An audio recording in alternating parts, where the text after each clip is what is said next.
Hi, I will start a new series of videos about LTspice.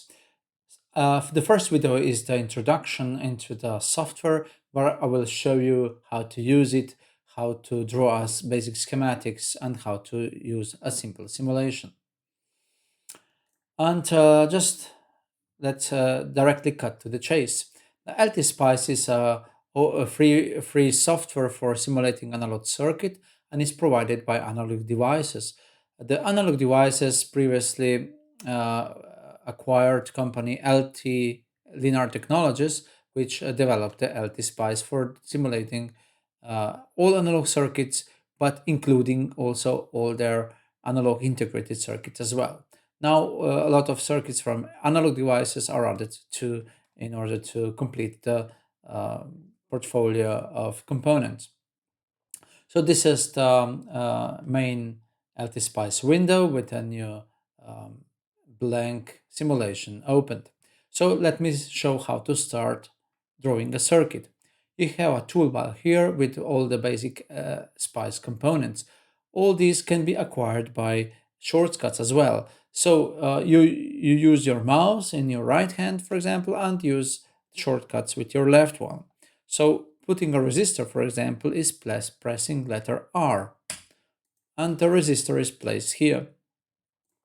And I can place, let's say, 4 resistors, like that. Then I can place a capacitor by pressing letter C, okay, like that. And then I can place inductor by pressing letter L, or diode, letter D, ground, letter G. I need ground here and here and here, for example. And all the rest of the components are can be acquired by pressing F2. F2 opens the window, and I can, let's say, select NPN transistor, NPN, and I can put it here, directly here, which was already prepared. Um, the transistor can be, of course, moved by pressing F7, and it's directly moved away or back, or even rotated by Ctrl R, or mirrored by Ctrl E. And if I, instead of moving F7, I use F8, which is dragging, it will be dragged together with wires. Okay. So how do I connect with the wires? I use F3, and I can draw some wires like that. You already see where I'm going to. Now I zoomed in and out by scrolling the mouse button, and I can press space to zoom back to the full version, full screen. Okay? Escape, F3. Anytime I want to change, to cancel, I click escape or the right hand button. Okay, so what do I need extra? I need a power supply. Okay, for the power supply, I press F2 and I select voltage source. I type in VOL and I get the voltage source, and I place it, let's say, somewhere here. I put the ground on one side. The other side, I can use label. F4 gives me the label. Let's say VCC would be a simple label. I put it here and here, space, and I get the connection for the power supply. I have to set the voltage, let's say 12 volts. I right clicked on the V label and I set 12 volts. Or I can click with the right hand button on the source and I can put a DC value here. I can also put a series resistances if I want. This is a special feature of LTspice. Alright, I have to set some values of resistors, let's say 1 kilo ohm. I click with the right hand button on the R and I set value 1 kilo. Here 10 ohms, for example, here 10 kilo, and here if I click on the resistor instead of the R, I get the menu and I can put the resistance value here, like that. I can also select the transistor by right-clicking the transistor, and I click Pick New Transistor, and I select, let's say, that one, which seems just fine. So I have a list of transistors which I can choose from. And I selected that one which was already given as the first choice. Seems okay. So let me start with the simulations. I set the power supply voltage, I set all the values except the capacitor, and I will put it, let's say 100 micro or so. Okay. You've seen that placing the U would actually, U will be replaced with micro. You can use either this notation or 110 to minus 4, for example, or 0.0001, whatever you want. And 100 micro seems convenient enough. Okay, so let's start simulating. The right click will give you the menu, and run is the first option. Here you can also click on this running person in the toolbar. So you can select which simulation you want. For example, I want operational point, which is just this DC values of voltages in all the nodes. OP, okay. It gives me the list of voltages. VCC node has 12 volts. Now I have node 1, P1, N2, and so on, and the currents of all the components. Well, for me, it's easier if I name the label the nets so that I can know which one is which. So I will draw a little bit of wires, F3, like that. This would be input, this would be output, F4, input, put it here, F4, output, put it here. And I will start simulating again. Now I see the voltage of input is 0.8, voltage of output is 0.2. Okay, fine.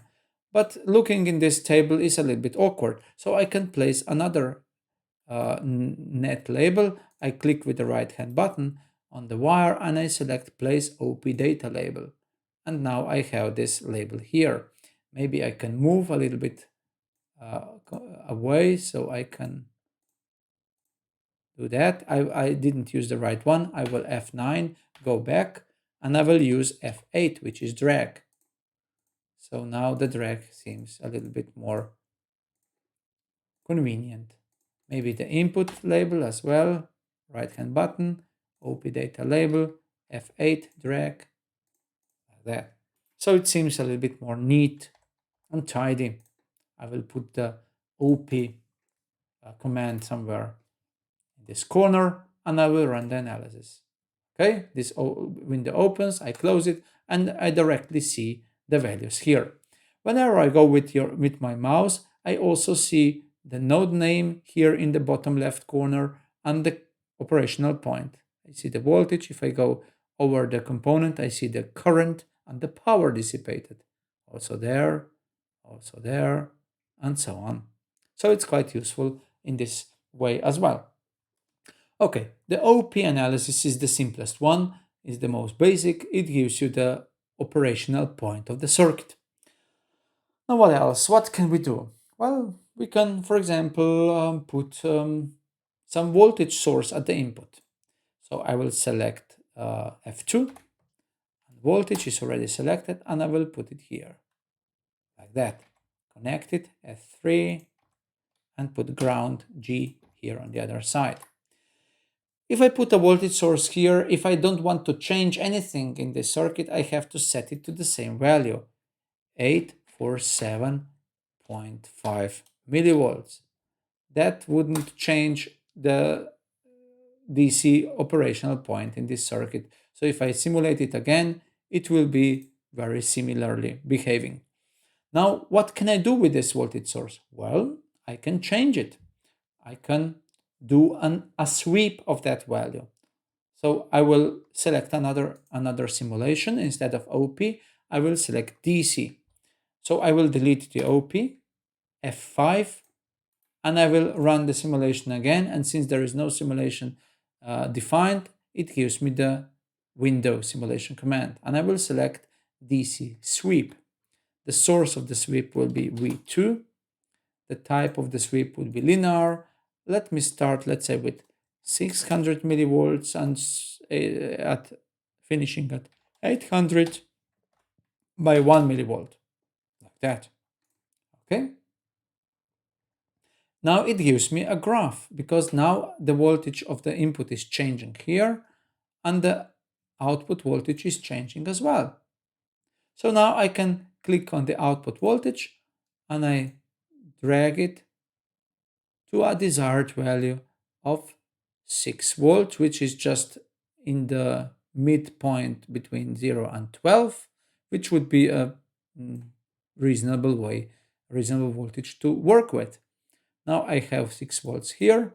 This is the cursor. I got it by clicking on the output voltage label on the graph. And the horizontal is 762.3 millivolts. So at 762.3 millivolts here, I will get the desired operational point. If I click again here, I get two cursors. Now, if I put them here very close to each other, like that, I'm zooming right now, I can get the slope of the curve. And the slope of the curve will give me the small signal gain. And the slope is given here, minus 66.9. So this is the slope of the gain curve. I'm changing the input voltage. This is the output. Output versus input is actually this curve here, and the slope would give me the gain. All right, till now everything is well, more or less behaving as expected. Now, how do we get, for example, input resistance? Well, I can use the input voltage, which changes like that. You see, if I click once on other node and other node, the graph is changing. It's adding and adding. And if I click here twice, only that curve will be shown. So all the rest are deleted, which is quite useful. Now I see two curves. If I click again on the output, I will see only the output curve, and so on. All right. Continuing. I want to measure the input resistance. Well, I can see the input voltage changing, and if I go over the component, I see the current probe. I click it, I see the current changing as well. So now I can divide those two. So I can go V of in, I click with the right hand button, and I can put an equation. Voltage of input divided by current of the voltage source. Current of the V2, this one here. Okay. Now I don't know exactly what's going on. I will delete this one. All right. So now clicking here with the cursor twice, I get the input resistance. And again, I have to select the one at 332 somewhere here. And putting another cursor, and the slope will give me the input resistance, which is in range of 10 kilo ohms. All right, quite fine. Well, let's go further. The DC analysis is a series of operational points while changing a certain parameter of the circuit, for example, the input voltage, as shown here. Well, I can also change the value of resistor, for example, because usually this is not the way this amplifier is actually used. The DC connection is not usually the valid one. Well, for example, what I can do, I can disconnect the source. I will delete that one as well. And I can set the operational point by these two resistors. So I can change that one. For example, I use 500 ohms. Let me see what happens. The output voltage, the DC is not correct. I will delete it and I will again run it and select the operational point. Okay. The output voltage is 11.9. Okay, that's too much. 700. Okay, is 5.8. Oh, quite close. But this seems to be quite non-optimal way of doing it. And therefore, I would like to show you another very useful feature, which is step. So I have OP analysis as shown here, but I can use a parameter. So I press letter S or click here, which is the spice directive, and I select dot param, and I set value of parameter. I have to set the name, for example, x equal 1 kilo, like that. If I click again on that command, it gives me a param statement editor, which is like a wizard where you can set different parameters and you set the name and values, so you don't have to remember all the syntax. The next thing I have to do is to set this value of resistor to be this parameter x. I click on the value with the right hand button and I select the curve braces, put x in this curve braces, and that's the parameter x. Now this resistor R3 will have the parameter value of 1 kilo ohm, and the result is consistent. What else? Well, I can sweep it. So I will press letter S for spice directive, and I will type dot step.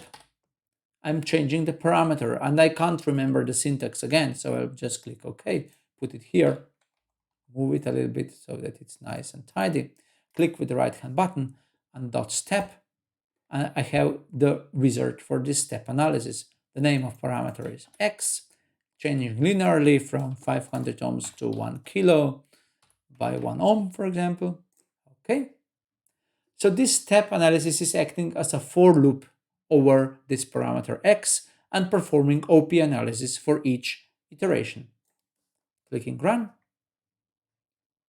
It takes a little bit of time. Clicking output voltage.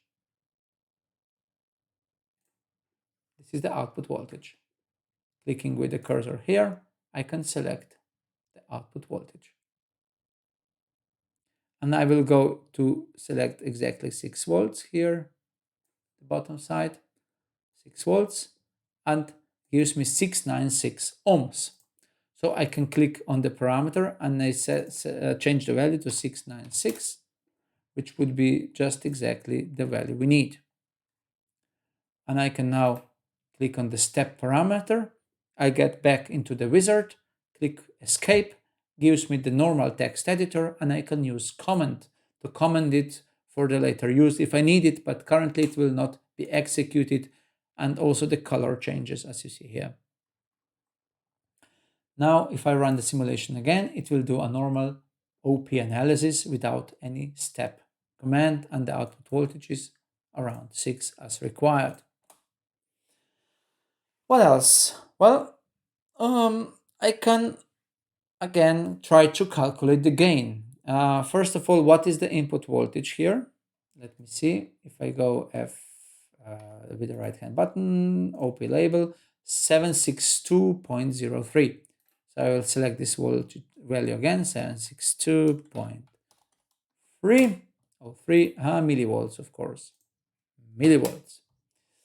Now I will connect these two together, because now I will not change the DC value much. As you see here, it's almost the same. But with that, I can calculate the gain, do a small signal analysis and calculate the gain of that amplifier. I will move these commands a little bit away. I will run and I will select the OP analysis with the right hand button instead of deleting it, and I will go to DC transfer function. Here I have to select two parameters, the output variable and the source value. The output variable is voltage of the output node, written as that, and the source would be V2. Okay. And the transfer function is run by clicking this person, and I get the gain minus 66.8, the same value we got when we used the DC analysis and we calculated the slope of the DC transfer curve. I also get the input impedance and the output impedance with a single click of transfer function. Because this works at low frequencies only, so quasi-DC but small signal analysis, actually it uses G parameters of the transistor and calculates the linear circuit of that example. And therefore, I didn't use any capacitors in the signal path. Now I will continue with another analysis called AC analysis. For that AC analysis, I will run AC analysis function here, and I will select decade sweep, 10 points per decade, start frequency 1 Hertz, stop 1 gigahertz, for example, which is maybe too much, 100 mega, probably enough. And it gives me an error, no AC stimulus found. So I didn't define any AC signals because AC analysis requires an AC signal source. So I click on this source, I click advanced, and I select AC amplitude of 1 volt. Okay, and I run it again. Now it does the simulation, and now if I click on this output node, it will give me a probe, and I will click it and get the actual output signal, output baud plot. Since I put the AC of 1 volt at the input, I don't have to divide it by the input voltage, so the output voltage actually gives me the gain as well. And I can click on this output voltage once, I get the cursor, and I see gain in decibels here.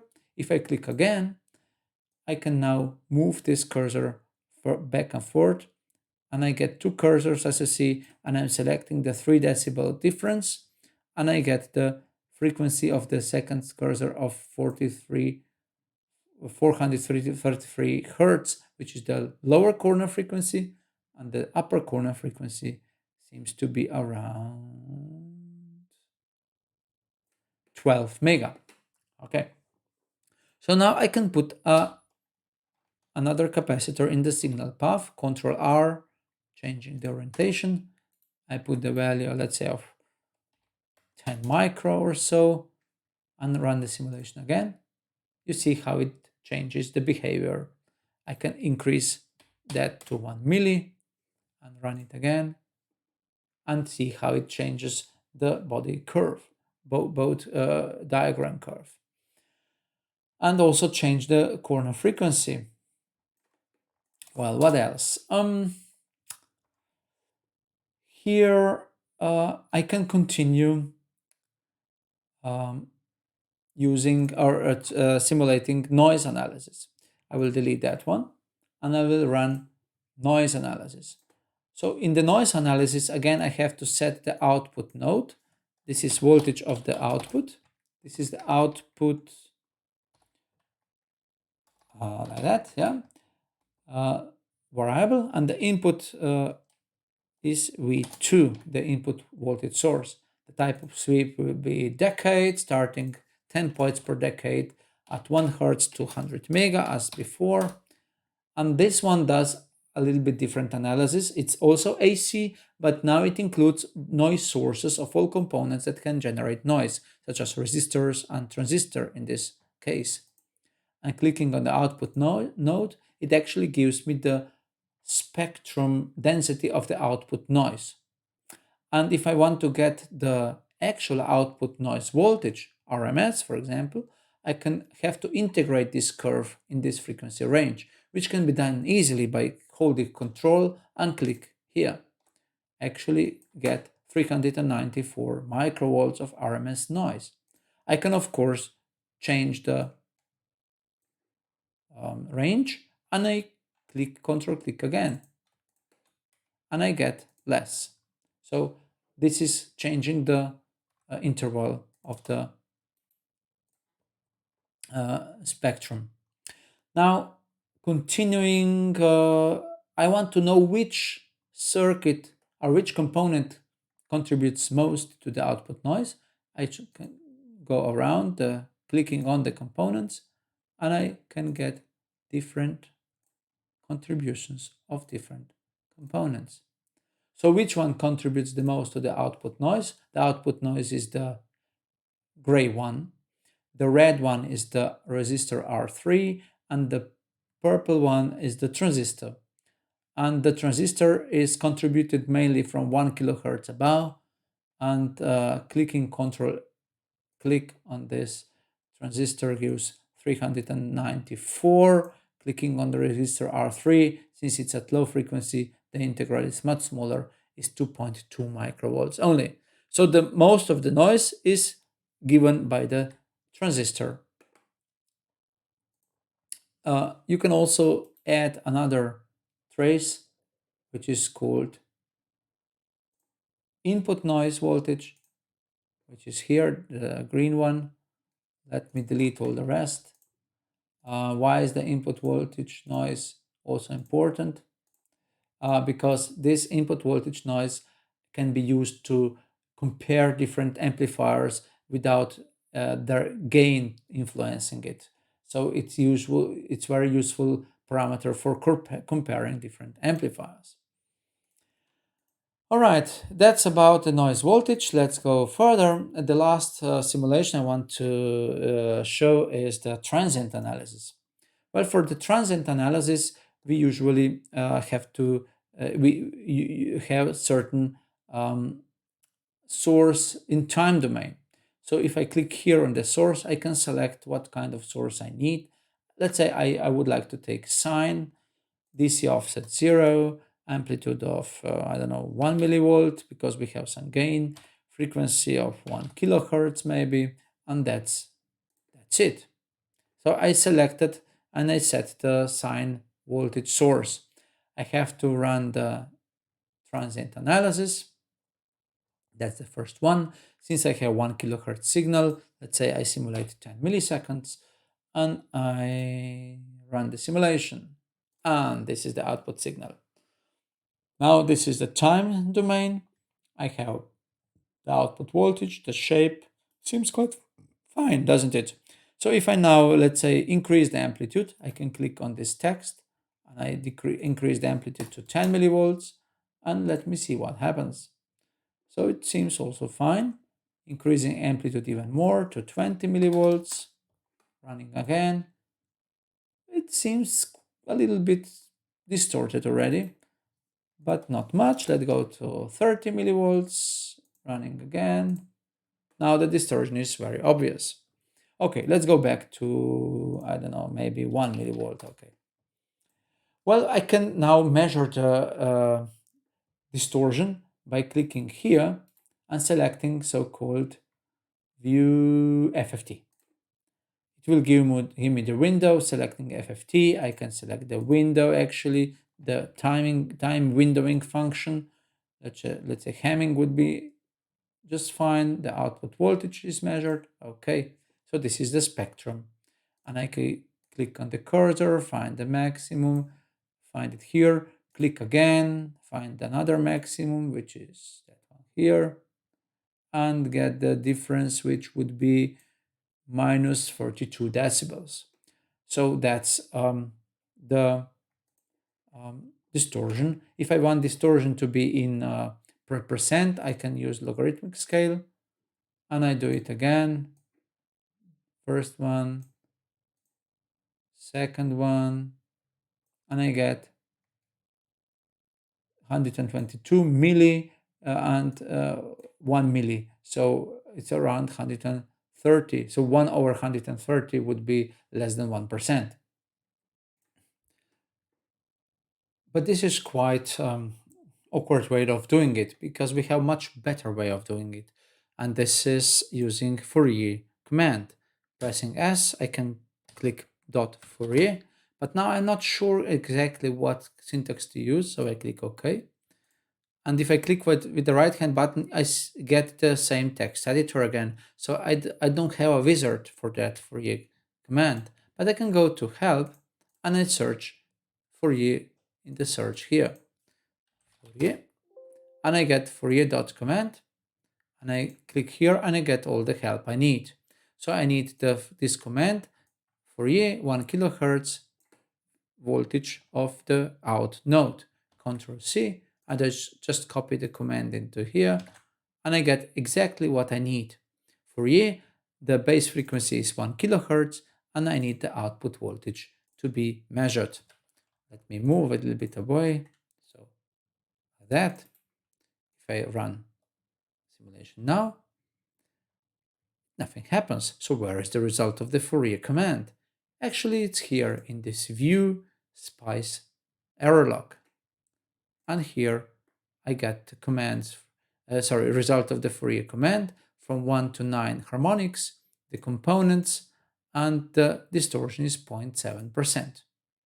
If I now increase the sine amplitude, for example, to 10 millivolts, run the simulation again, view the spice error log, I get 7.3%. So it's quite easy and very, very convenient way of getting the output distortion.